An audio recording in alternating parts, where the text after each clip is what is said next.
always said days are long, years are short, and it's a very true statement. But we had the best fans in the country, and just being able to come down one last time and just feeling the crowd, it was amazing. And just spending that time with my family, it's unforgettable, honestly. How great was it to be able to play as well as you did on Saturday and kind of make a statement going into the bye week strong as opposed to the last bye that you had after the North Carolina game? Yeah, for sure. It's always great when we come out and play well. Obviously, I had to fix things. I did have a sack, which I'm not too happy about. But I don't know, it's a good ending point for the ACC, for sure, for regular season. And then, as everyone knows, South Carolina is a week and a game of its own and a season of its own. So it gives us good confidence as we go to bye week and just getting ready for them because they're really good. If you were able to finish your career undefeated against South Carolina, would that be kind of one notch below winning a national championship or being in the making the playoffs? I would think, because this is definitely this game is bigger than just the people who played on the field, for sure. It's Clemson versus South Carolina. There's fan bases versus fan bases. So it's just a bigger game than just myself, but it's awesome. It's always a fun, it's always a hard-fought game, and obviously I didn't grow up in the rivalry, but it's a new found love of it, and I respect it, and it's always been fun. And the coaches put a good emphasis on it, and so do our team. So just trying to finish undefeated and just play the best game we can. It's just I think it's gonna bring a new pride, a new accomplishment to my career here. Sean, you guys have played so well the past 6 weeks. Any regrets about the bye week slowing things down at all? I mean, bye week just told us that anybody can beat us any time, and we had to focus up and respect the process. And I think it just helped us kind of slow back down and realize that we need to respect every opponent every week and respect every little thing we do getting ready every week. And it's just been fun ever since, just trying to play the best we can and trying to finish out the season strong. How about coming into this bye week? Are you worried about losing any momentum after 2 weeks, taking a week off before playing something? No, because we learned our lesson. I mean, we, even though you don't want to admit it, we were a young team. We were a young team when coming to UNC, and I'm sure a lot of us looked ahead, and we learned our lesson. And Coach Smee said the stove is hot, so I don't feel like touching it again. I already got burnt once, and we learned our lesson for sure. So I don't think we're losing momentum. I think it's going to be good. It's going to be nice to have a bye week, but we still have the work to be done. In South Carolina, as I said before, they're really good. Even though their record doesn't say that, they play everybody tough, and their D-line's one of the better D-lines we've seen for sure. So it's going to be definitely a lot of great momentum and just focus for these next 2 weeks. What do you remember? I know you guys faced Kim Hall last year. What is it about him that makes him so good?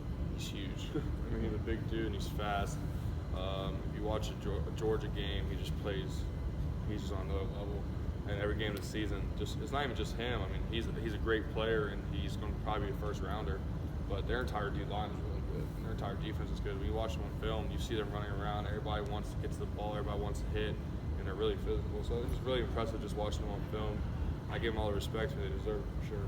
Are you surprised at their record when you see kind of the way they play? For sure. I mean, defense. I don't know the whole team dynamic there. Obviously, I don't watch the offensive side of the ball, so I don't really know what they've done there. But on defense, they've been playing great all year, and they played everybody tough.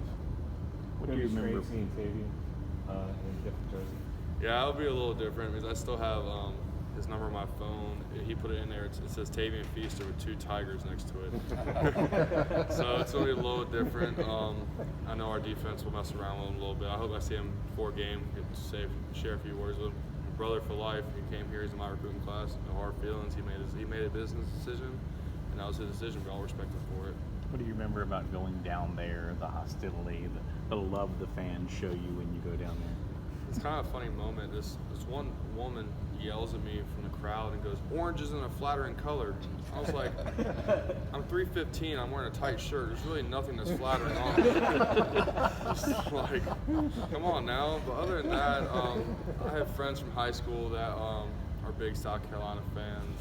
And so I always get funny text messages going into that week. And I have a former teammate, Jalen Dickerson, that plays for them. So it's always fun. It's a great atmosphere. I mean, even though I went as a recruit, it was a cool atmosphere. Fans are rowdy and they're going to show up. They don't care. We play at 8 o'clock in the morning there. Their fans will show up. It's a rivalry game. It's going to be a fun atmosphere. I mean, I know they get a little aggressive, and last time I went down there, threw stuff, but it happens. I'm sure. I mean, their AD told everybody not to do it. I'm sure they'll learn. I mean, it's still a fun base, and it's gonna be a hard fought one for sure. I'm sure you remember the brawl, or you heard about the brawl from 2004.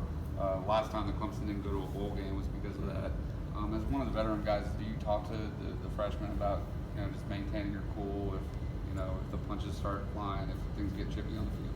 Well, yeah, we try to put that. But it's not even more the seniors, more Coach Sweeney. It's just that we don't do that here. We have a culture here, and for example, with the whole, we had guys who messed up this year. I mean, it's happened, and they got their punishment, and that was it. It's not going to happen again. And I think we've grown from that, and it just shows that you got to be the better person and walk away. Football can tend to be a chippy game, especially in rivalry games. We just got to be the bigger person and show our culture and show that's not what we do here, and just try to walk away from that. I don't think it's worth showing a clip from 2004 because I was 6 at the time, so it's not really kind of relevant to us right now.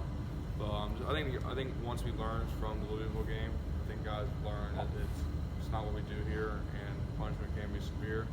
So I think we've grown from that for sure. Obviously, the leadership structure is different from last year, losing all those personalities on the defensive front. But is there a similar vibe, a similar feeling to this team as you head into the regular season finale now as there was last year? Oh, for sure. I mean, the biggest question coming to the season was just the chemistry. We had, like Coach Sweeney always told, we had 40 new guys come here, guys that did not play on a team last year. So I'm just getting them to mold into the culture, mold into the program, and just kind of